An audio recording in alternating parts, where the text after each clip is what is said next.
New pieces of Blake Lively's deposition just dropped, and this isn't the win she thinks it is. On paper, it's supposed to be her side of the story, her chance to set the record straight. Instead, it reads like a masterclass in contradiction.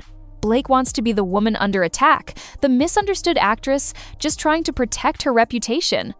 But when you actually look at the transcript, you see the double standard running straight through her testimony. Protecting her image is noble. Baldoni protecting his reputation? Suddenly, it's a smear campaign. From the opening questions, Blake leans hard on "I don't recall," over and over again. She can remember designer gowns from a decade ago, but ask her about communications her own publicist was having with the press last year, and suddenly she's foggy. That's not forgetfulness, it's self-preservation. And then comes the spin. Blake admits she signed off on statements and talking points, but she insists she didn't personally write them, as if her signature was forged by a ghost. In Hollywood, that might fly as performance, but in a deposition, it just looks ridiculous. A signature means you agreed, period. The attempt to float above it. "Oh, that wasn't really me, that was just my team," doesn't land. When the focus turns to Leslie Sloan, her longtime publicist, Blake doubles down on her innocence. She wants the judge to believe Sloan was freelancing these smear stories on her own. That Blake had no idea what was going on, no clue her publicist was feeding Daily Mail reporters narratives that painted Baldoni as controlling, incompetent, or worse. The problem? The receipts already show Sloan was doing exactly that. Pretending you didn't know what your publicist was doing is like pretending you didn't notice smoke pouring out of your own kitchen. This is where the hypocrisy becomes impossible to ignore.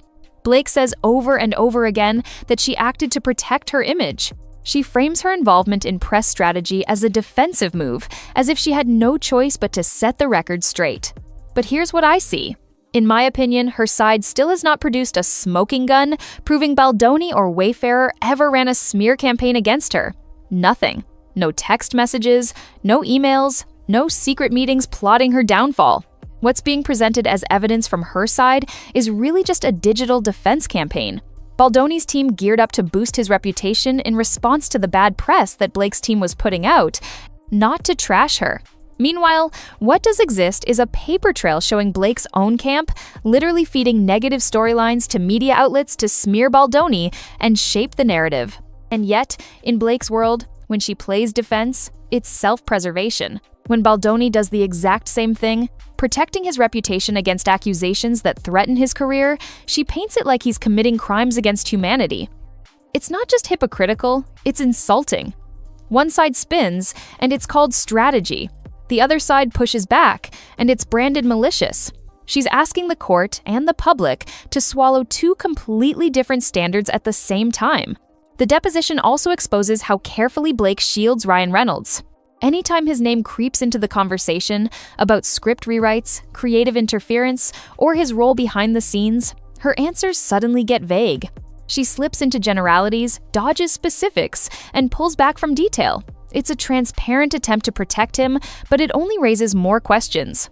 If Ryan truly had nothing to do with any of this, why does Blake dance around every mention of his involvement, like the floor is on fire? And then there's the way she frames the earlier dismissal of claims against Sloan. Blake wants people to believe that ruling was proof her team was vindicated, but that's not what the judge said. The dismissal wasn't a declaration of innocence, it was about procedure. The complaint hadn't adequately pled malice, so it got tossed. Yet Blake takes that technical ruling and spins it into a halo, as if the court declared her untouchable. That's not clarity, that's manipulation.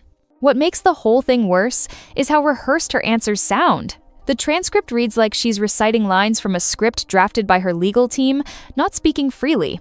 Every phrase feels polished to protect her, but in a deposition, that polish doesn't shine, it cracks. There's no flattering lighting or Vanity Fair editor to shape the story. It's her words, frozen on paper, and they make her look less like a victim and more like a strategist caught in her own contradictions. Compare her answers to the evidence. Emails and texts already show Sloan feeding reporters stories that conveniently trashed Baldoni and propped up Blake. The press didn't magically get those narratives out of thin air. They were served. But in her testimony, Blake floats above it all, pretending she had no hand in shaping the coverage.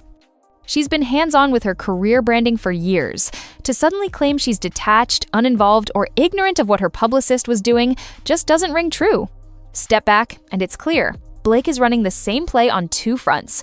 She's trying to duck accountability for the smear campaign her team ran. At the same time, she's bending over backwards to protect Ryan from being dragged in. Both efforts are painfully obvious, and neither is convincing. The irony is, the deposition doesn't rescue her. It exposes her. Instead of painting Blake as the victim of other people's lies, it paints her as someone who thinks PR can rewrite reality. She calls her actions self-defense, while framing Baldoni's defense as an attack. She hides behind her team when the receipts point her way, and she shields Ryan so carefully it only makes his shadow loom larger. This isn't a fluff magazine spread. This isn't a press junket where her sound bites go unchallenged. This is sworn testimony. And in that setting, the contradictions can't be airbrushed away. The deposition reads like an actress trying to play a role, except this time, the audience isn't clapping. The audience is asking, do you actually believe this? The longer this drags out, the more cracks show. Every new filing, every new deposition, every new exhibit makes it harder for Blake to keep her story intact. She wants to be the victim, but the receipts suggest she was pulling strings all along. And when you compare her spin to the evidence, the imbalance is obvious. She can't prove Baldoni smeared her, but the evidence against her team is piling up. That's not self-preservation. That's hypocrisy. So tell me what you think. Is Blake just caught in her own contradictions, or is this deposition proof that her entire defense is built on spin and double standards? Drop your thoughts below, hit like, and subscribe because I'm not here to run PR for anyone.